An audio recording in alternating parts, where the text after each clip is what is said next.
Hi, hello, నమస్తే. Welcome to our channel. This is Amala. ప్రస్తుతం మనతో మాట్లాడడానికి సీనియర్ జర్నలిస్ట్ దాము బాలాజీ గారు ఉన్నారు. వారితో మాట్లాడదాం. Hi sir. హాయ్. నిన్న విజయకాంత్ గారు, తమిళ నటుడు విజయకాంత్ గారు చనిపోయారు సార్. అయింది హత్య అని ఒక మలయాళం డైరెక్టర్ గారు చెప్తున్నారు. అది ఎంతవరకు నిజం సార్?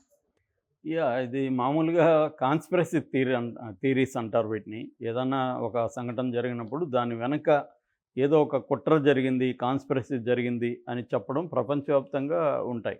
ఎవరైనా నేచురల్‌గా చనిపోయినా కూడా దీన్ని ఎవరో హత్య చేసి ఉండొచ్చు అన్న కోణం తీసుకుంటారు చాలామంది. ఇప్పుడు విజయకాంత్ హాస్పిటల్‌లో చనిపోయాడు. ఆయన చాలా కాలం నుంచి అనారోగ్యంతో ఉన్నాడు. యాక్చువల్‌గా ఆయన మనం చూస్తే కూడా చాలా విజువల్స్ బయటకొచ్చాయి. ఆయన భార్య ఆయనకి తల దూడడం దగ్గర నుంచి ఆయన రూపం అంతా కూడా మారిపోయింది. రెండోది ఆయనకి డయాబెటీస్ చాలా తీవ్ర స్థాయిలోకెళ్ళి ఆయన కాలి వేళ్ళు కూడా బొటన వేలుతో సహా తీసేశారు సర్జరీ చేసి. ఆయన ప్రాపర్‌గా నడిచే పరిస్థితి కూడా ఎంతో కాలం నుంచి లేదు. రెండోది ఆయనకి లంగ్ ఇష్యూస్ చాలా ఉన్నాయి. సో, ఆయనకి ఆ రకమైన ట్రీట్మెంట్ ఎప్పటినుంచో జరుగుతుంది. గత నెల కూడా మనం చెప్పుకున్నాం. ఆయన హాస్పిటల్‌లో అప్పుడే చనిపోయాడని కూడా వార్తలు పుకార్లొచ్చాయి. అప్పుడు ఆయన భార్య ప్రేమలత దాన్ని ఖండిస్తూ ఒక వీడియో కూడా చేసింది. సో, విజయకాంత్ కొత్తగా ఇప్పుడేదో సడన్‌గా ఆయన చనిపోలేదు. ఆయనకి చాలా కాలం నుంచి అనారోగ్యం ఉంది. కొత్తగా ఆయనకి JN.1 అనే కరోనా లేటెస్ట్ వేరియంట్ కూడా వచ్చినట్టు చెప్తున్నారు. ఆల్రెడీ లంగ్ ఇష్యూస్‌తో బాధపడుతున్న వాళ్ళకి కరోనా వచ్చినప్పుడు అది కొంత అగ్రిగేట్ అవుతుంది. అందుకని ఆయనకి వెంటిలేటర్‌లో ఉంచి ఆర్టిఫిషియల్ శ్వాస అవన్నీ అందించారు. బట్ లాభం లేకపోయింది. ఆయన చనిపోయారు. ఇది నేపథ్యం. అయితే ఇప్పుడు కొత్తగా దీని మీద వచ్చింది ఏమంటే అల్ఫోన్స్ పుత్రేన్ అనే ఒక మలయాళీ డైరెక్టర్. ఆయన నిజానికి మనకు కూడా ఇండైరెక్ట్‌గా పరిచయం. ఎందుకంటే 'ప్రేమం' ఆయన తీసిన సినిమానే. మనకిక్కడ నాగ చైతన్యతో వచ్చింది తెలుగులో. అది ఒక సెన్సేషన్ క్రియేట్ చేసిన సినిమా. లవ్ స్టోరీలో ఒక different love story. India wise కూడా అన్ని భాషల్లో అది రీమేక్ అయింది. సెన్సేషన్ క్రియేట్ చేసింది. ఆ డైరెక్టర్ అనమాట. అంతకుముందు కూడా ఆయన ఫస్ట్ సినిమా 'నేరం' అని ఒక క్రైమ్ కామెడీ తీశాడు. అది కూడా వండర్‌ఫుల్‌గా ఉంటుంది. ఆ తర్వాత 'గోల్డ్' అనే ఒక సినిమా తీశాడు. 'అవియల్' అనే ఒక సినిమా తీశాడు. ఆయన సినిమాలన్నీ కూడా డిఫరెంట్‌గా ఉంటాయి.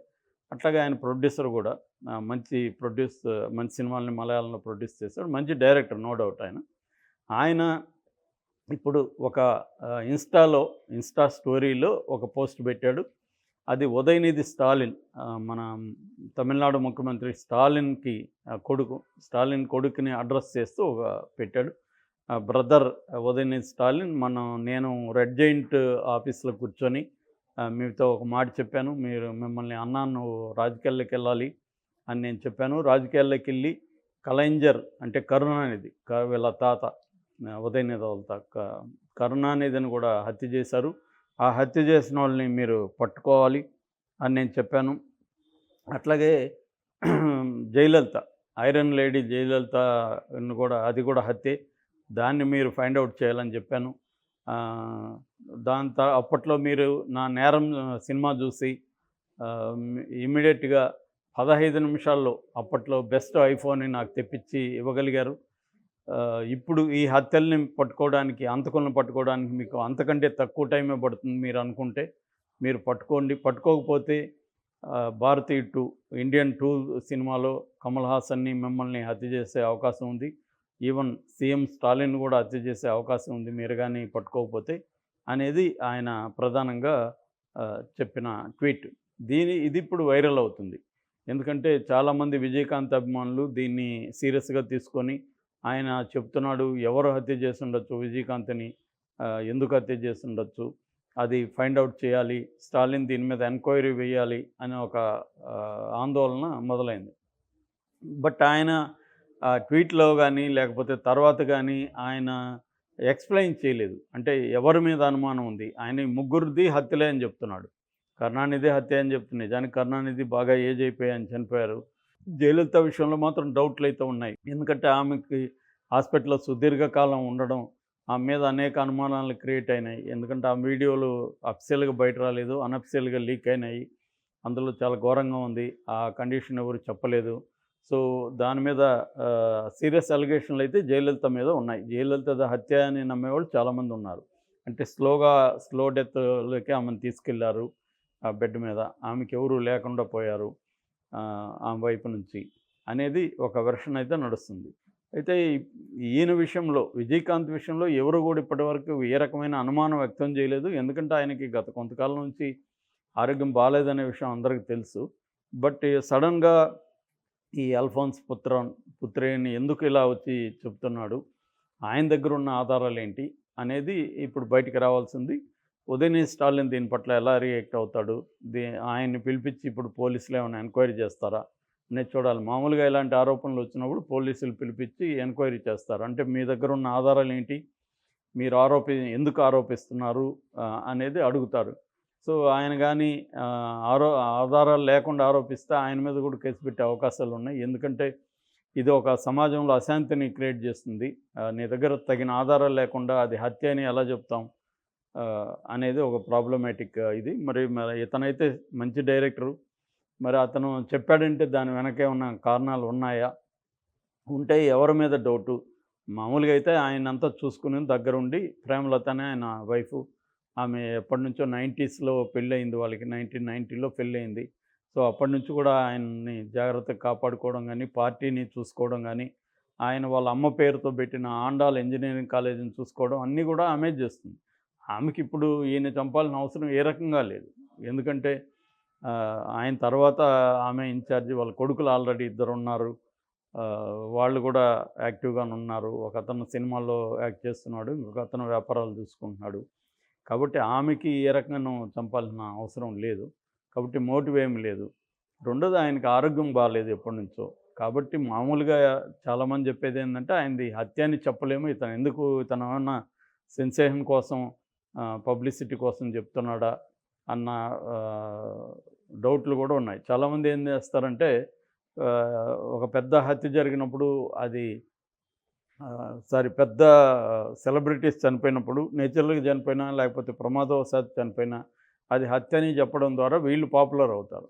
అది గతంలో మనం శ్రీదేవి లాంటి వాళ్ళ ఇన్సిడెంట్ కూడా చూసాం. శ్రీదేవిని వాళ్ళ హస్బెండ్ బోనీ కపూరే చంపేశాడు అన్న ఇది కూడా బయటకొచ్చింది. దానికి ఒక కారణం ఏందంటే ఆమె దుబాయ్‌లో చనిపోవడం.